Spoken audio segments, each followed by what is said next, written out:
नमस्कार, दोपहर के इस खास बुलेटिन में आप सभी दर्शकों का बहुत बहुत स्वागत है। तो चलिए बिना देर किए सीधे बढ़ते हैं अब तक की प्रमुख खबरों की ओर।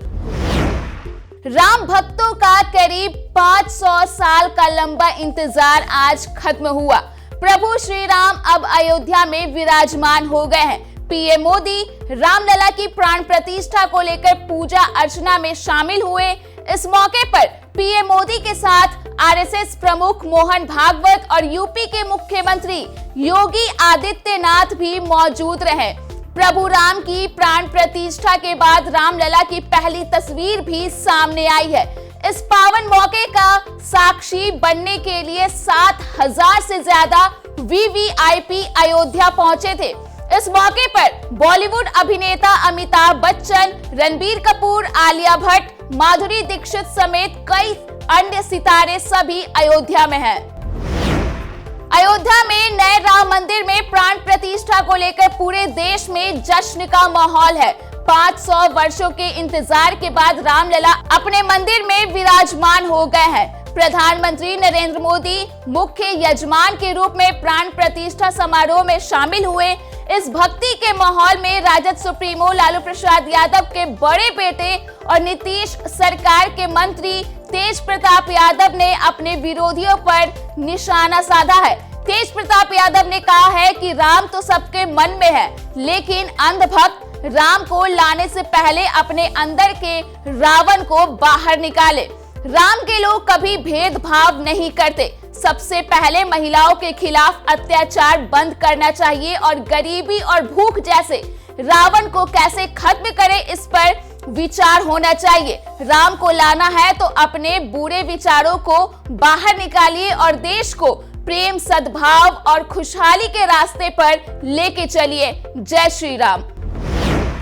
अयोध्या में राम मंदिर प्राण प्रतिष्ठा समारोह को लेकर केंद्रीय गृह मंत्रालय द्वारा अलर्ट जारी करने के बाद बिहार में सुरक्षा सख्त कर दी गई है। बिहार पुलिस मुख्यालय ने 27 जनवरी तक सभी पुलिस कर्मियों की छुट्टियों पर रोक लगा दी है।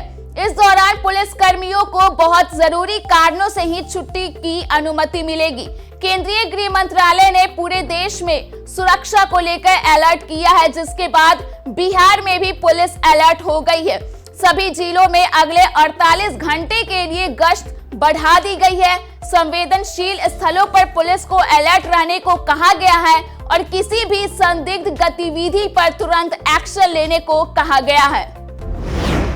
बिहार के जल संसाधन व सूचना जनसंपर्क मंत्री संजय कुमार झा ने कहा है कि मुख्यमंत्री नीतीश कुमार वर्ष 2005 से ही फ्रंट फुट पर खेल रहे हैं। उनके फॉर्म में कभी कोई कमी नहीं रही है, आज भी उनका वही फॉर्म है। संजय झा ने कहा कि साल 2005 से मुख्यमंत्री ने राज्य में काम करना शुरू किया और शुरुआत से ही उसका एक प्रभाव बिहार में देखने के लिए मिला है। उनके बेहतर कार्यों से ही लोग लगातार उनके नाम और उनके चेहरे पर वोट देते रहे हैं। नीतीश कुमार फ्रंट फुट से बैटिंग करते रहे हैं और आगे भी करते रहेंगे। बिहार सरकार के भवन निर्माण मंत्री व जेडीयू नेता अशोक चौधरी ने कहा है कि राजद के कोटे से कौन मंत्री किस विभाग को देखेंगे, यह उस पार्टी के सुप्रीमो ही तय करते हैं।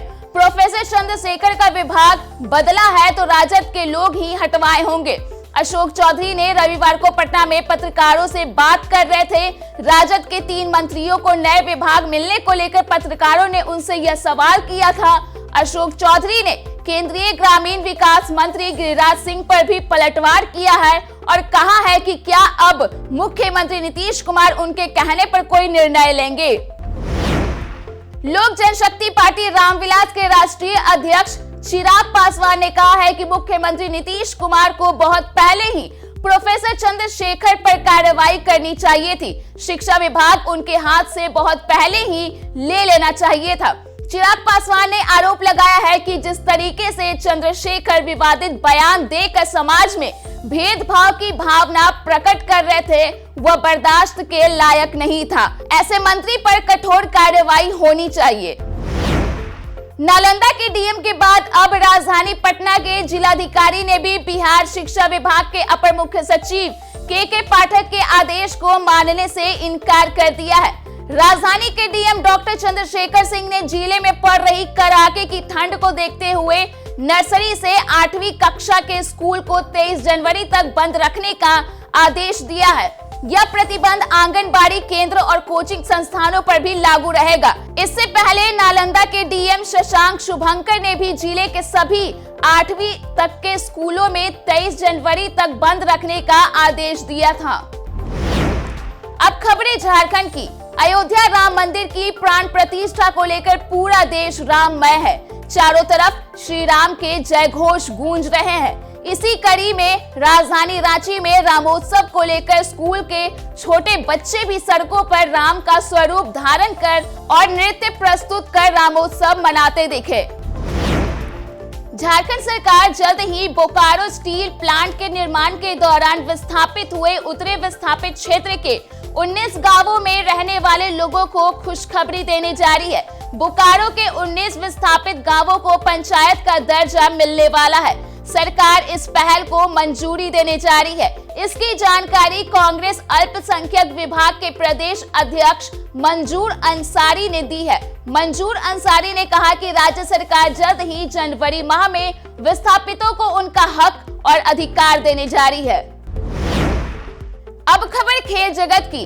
हैदराबाद में पहली बार टेस्ट क्रिकेट में इंग्लैंड का सामना करने से पहले विराट कोहली राम मंदिर की प्राण प्रतिष्ठा में पहुंचे। यहां शामिल होने के लिए उन्हें खास तौर पर निमंत्रण मिला था। राम मंदिर के दर्शन के बाद विराट कोहली से हैदराबाद में जोरदार बल्लेबाजी की उम्मीद रहेगी। ये उम्मीद हवाई नहीं है, बल्कि इसके पीछे ठोस आंकड़े हैं जो चीख कर ये संकेत दे रहे हैं कि इस बार हैदराबाद में विराट कोहली और नहीं रुकने वाले हैं। शतक ही नहीं बल्कि उनके 500 रन भी पक्के हैं। अब बात मौसम के मिजाज की। बिहार में 27 जनवरी के बाद ठंड से राहत मिलने की उम्मीद है। इस सीजन में पहली बार एक जोरदार पश्चिमी विक्षोभ के सक्रिय होने की संभावना है। पश्चिमी विक्षोभ आने के दौरान पछुआ हवा का रुख पूर्वा में बदलने के साथ ही तापमान में वृद्धि होगी, लेकिन इसके जाते ही पुनः हवा का रुख पछुआ में बदलने के साथ ही तापमान में गिरावट आती है। इसी कारण पश्चिमी विक्षोभ के सक्रिय होने से लोगों को ठंड से राहत मिलेगी। तो फिलहाल के लिए इस बुलेटिन में इतना ही। बिहार झारखंड से जुड़े तमाम अपडेट्स के लिए आप देखते रहिए दर्श न्यूज।